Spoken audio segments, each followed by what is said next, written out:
Right, drum roll please. Well, the winner of the CEX vouchers is...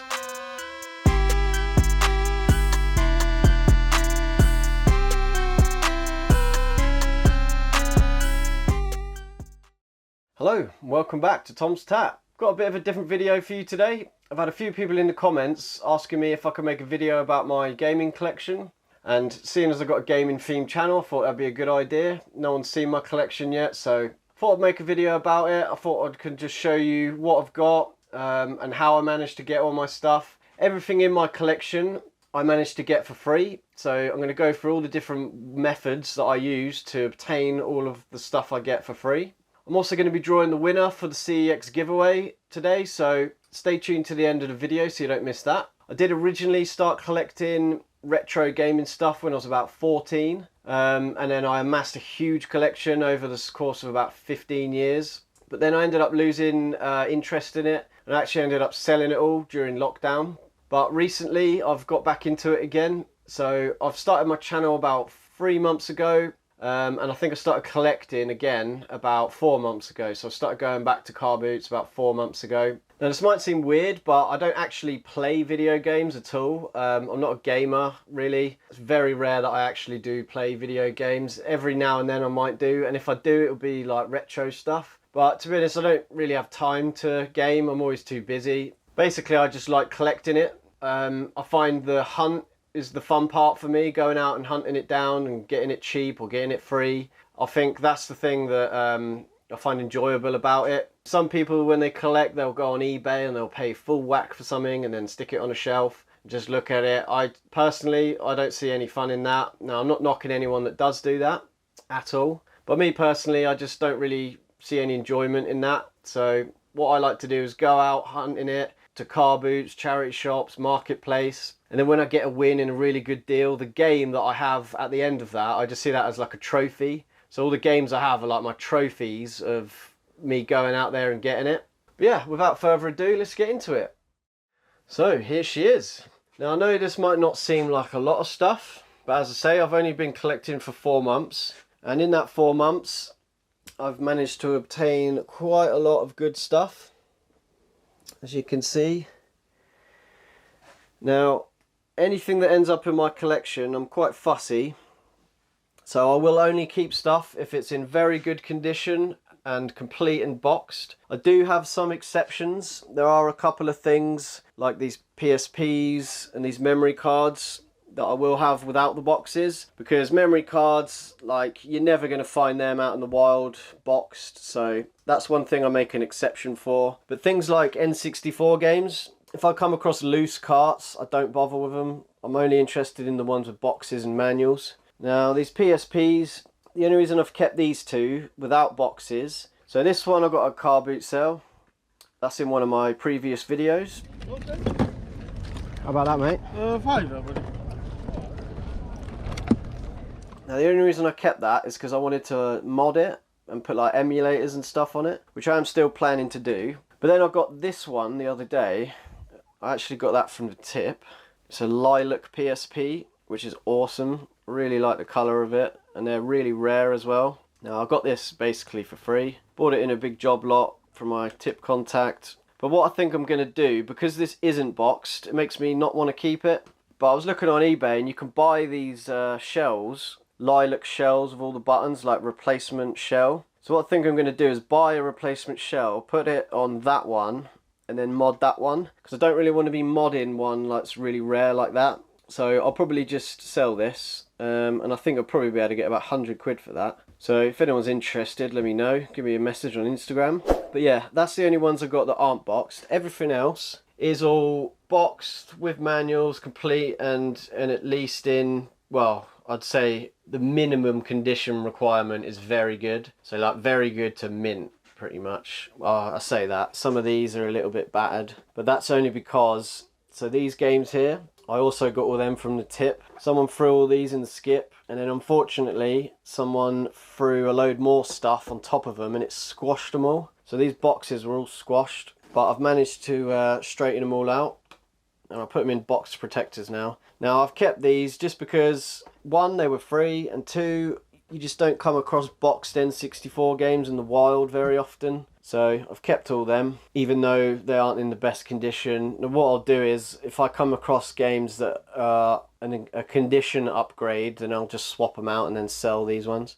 So how do I obtain this stuff for free? I think the first thing I'll go through will be Facebook Marketplace. So on Facebook Marketplace, I will look out for bundles of stuff. So like a console with a load of games, usually. And then what I'll do is I'll look through the games that are in there, or the controllers, or whatever it is. And then if I can buy the whole lot for, say, £30, right, and then I can sell one of the games for £30, then that makes back all my money, and then the rest of it I get to keep. So everything I get off Facebook Marketplace, that is how I do it. I don't bother buying anything unless I know I can make all my money back and then have some left that I can keep at the end. So a good example of that is this PlayStation 1 console. That is completely mint, that is. It's got all the baggies, all the manuals, everything. The console is mint. I got that on Facebook Marketplace, and it did come originally with a big stack of games, probably about that many. These aren't the games it came with, but it came with about that many. And then I paid £200 for the whole lot. Now, the games that it came with, I sold all of them for over £200, which then left me with this for free. So that is probably one of the best ways to get things for free. Buy bundles, sell some of it, and then keep whatever's left.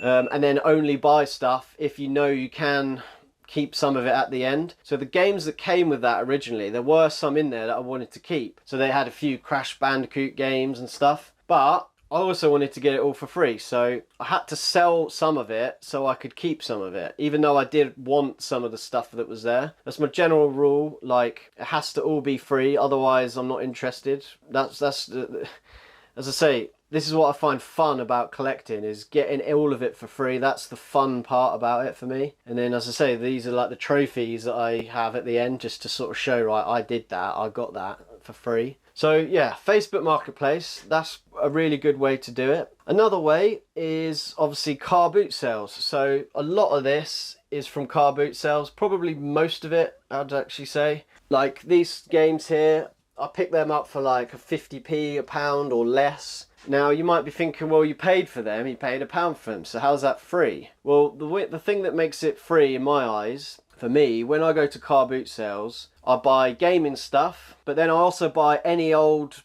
tat that I can get my hands on that I know I can flip for a profit. So if you go into a car boot sale, buy stuff that you want for yourself, but then also buy stuff that you know you can sell for more. Because then, if you can, say I buy all of them at a car boot for 50p each, I don't know, that comes to, let's say, 20 quid, right? So if I pay 20 quid, it's not free, is it? But if I also buy a load of other old rubbish, and then I can sell all that and then make £100 profit, that recuperates my £20 that I paid for them. So that is then free. Not only is that free, but you're also making money while you're doing it. You're getting paid to do it. So yeah, that's another main way that I do it. I would say this is probably a perfect example of that. Out of all of my trophies here, I think this is probably my prize trophy. This is probably the best thing I've ever got from a car boot sale. It's a boxed Nintendo Switch. It's all complete, all in there. And I paid £35 for that car boot sale. I have made a video about that.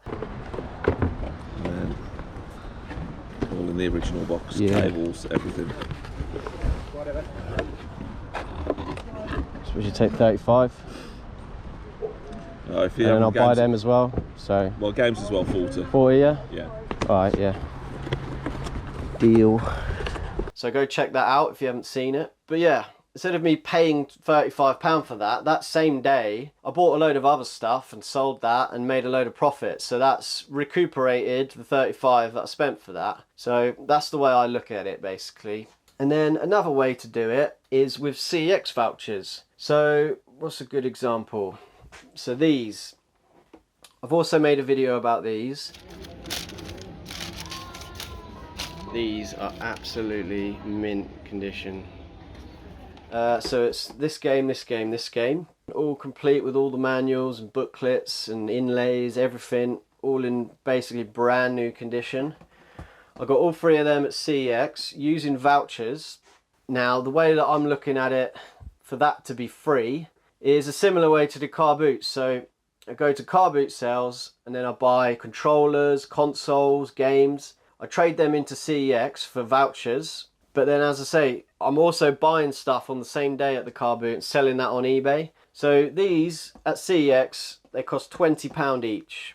But the vouchers I used to buy them, I've obtained for free. So let's say, for example, the vouchers I used to get these, I would have bought a load of DVD box sets for 50p each or £1 each. And then I've gone and traded them into CEX to get £60 worth of games. But on that same day at the car boot sale, I would have made probably over £100 profit selling other stuff. So the way I look at it, the vouchers I get is all free as well. So I'll just show you a few more things while we're here. I got this from a car boot sale. That was 50p. How much is this? You're back 50p. Yeah, I'll take that. Pretty much all of those car boot sales. Did you do them for £4, mate? 5 games, yeah? Cheers, mate. Most of these are from car boot sales. Did you take a tenner for all them? I think there's 12 there. Yeah, that's fine. Yeah, cheers, mate. I got that from a car boot sale. I'll give you £1 for it. Yeah, that's fine. Yeah. All of these PS1 games are also all mint. There's not a single game in here that has a crack in it. So whenever I get PS1 games, I swap out all the cases to make sure all the ones that I keep are all uncracked and undamaged. I do also restore the cases as well. So once I've swapped them out and got all the ones without cracks, I also get all the scratches out of the case using this stuff. Now I am going to make a video about that at some point. That would be a very useful tip for people because every one of them cases is like new. So yeah, just goes to show there are lots of bargains out there. You just got to get up and go and get them.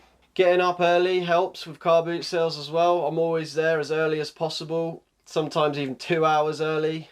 Now I haven't gone through any of this and sort of priced them up individually to see what the total value of this is. But just by looking at it, I'd say there's easily at least £1,000 worth of stuff here. So that's £1,000 worth of stuff that I've got totally for free. And I see this as an investment really. If I just keep doing this, keep adding to it, in the future it's obviously going to go up in value the older it gets and the rarer it gets. Hope you've enjoyed watching and seeing what I've found so far. I'm going to keep adding to it and keep growing the collection. I absolutely love going out there and finding this stuff. It's so much fun. Beats going out on a Friday night or a Saturday night. But with that out of the way, it's time to draw the winner for the CEX voucher competition. Right, so the moment we've all been waiting for. Let's find out who's going to win the £96 voucher. So what I've done, I've just plugged my monitor into my laptop because the screen on that is rubbish. Just so you can see a little bit better. So I've got my giveaway video here. There's all your comments and all your entries. So what I'm going to do is I'm going to use this random comment picker. So all I need to do is copy that link, post that in there, press fetch, and then we're going to select keyword filter, and then our keyword is going to be win, just there, continue, should load up all the comments now. Right, drum roll please. So the winner of the CEX vouchers is Andy WB72.